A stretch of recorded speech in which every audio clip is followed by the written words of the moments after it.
7 sebab mengapa musibah datang bertubi-tubi. Yang pertama, karena banyaknya maksiat. Surah Yasin ayat 19 yang kita baca setiap hari. Kemalangan terjadi, musibah terjadi, malapetaka terjadi karena dosa keterlaluan kalian kepada Allah. Yang kedua, karena banyaknya orang berbuat zalim. Dengarkan surah Qasas ayat 59. Kami tidak akan menghancurkan satu daerah kecuali para penduduknya banyak berbuat zalim. Anak durhaka pada orang tua, istri yang berani kepada suaminya, perampok, pembunuhan di mana-mana. Ini mengundang bala bencana. Yang ketiga, mengundang bala bencana karena kelakuan tangan-tangan manusia. Rum 41. Telah tampak kerusakan di daratan dan lautan karena tangan-tangan jahil manusia, agar mereka merasakan akibat perbuatan mereka. Sebagian mereka merasakan akibat perbuatan mereka, agar mereka kembali kepada Allah. Yang keempat, bencana terjadi karena para tokoh melakukan kemaksiatan dan kezaliman. Dengarkan dengan iman, wahai penduduk Indonesia yang mulia, bila kami ingin menghancurkan suatu negeri, kami perintahkan para tokohnya untuk taat kepada Allah, tapi mereka maksiat, tapi mereka berbuat zalim, tapi mereka khianat kepadaku dan kepada makhlukku. Fahaqa alaihil qaul, maka haklah untuk mereka datang bala bencana seperti kaum Ad, kaum Samud, kaum Lut, kaum Nuh. Kami hancurkan sehancur-hancurnya. Siapa tokoh itu? Para pemimpin kita yang sumpah Al-Quran di kepalanya, demi Allah tidak korupsi. Lalu korupsi. Siapa lagi?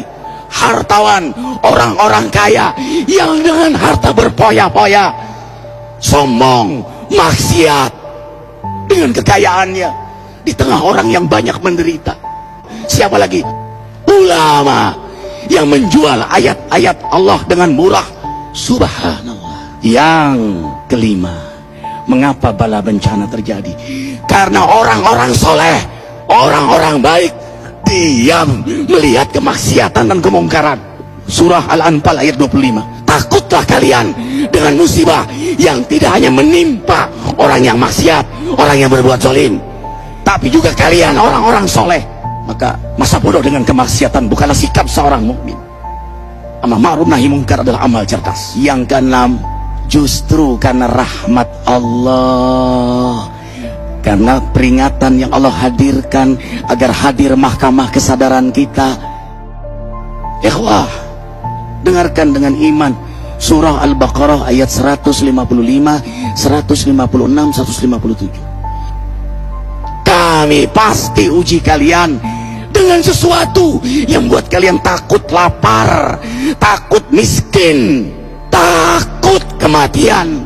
Tapi kabarkan berita gembira bagi hamba Allah yang sabar dari semua ujiannya, yang mereka berkata, sesungguhnya kami milik Allah dan sesungguhnya kami akan kembali kepada Allah. Yang terakhir, yang ketujuh, ada yang nanya, bagaimana yang maksiat yang selamat? Tenang-tenang saja. Yang berbuat zalim malah sukses. Di mana keadilannya? Allah Maha Adil. Dengarkan surah Hud ayat 15-16. Barang siapa mencari kesenangan dunia, lalu dia menghalalkan semua cara, apa kata Allah? Kami beri, tapi di akhirat tidak mendapatkan secuil pun kenikmatan, malah nikmat di dunianya menjadi bahan bakar azab untuk dirinya. Itulah istidrat. Lalu apa sikap kita sekarang?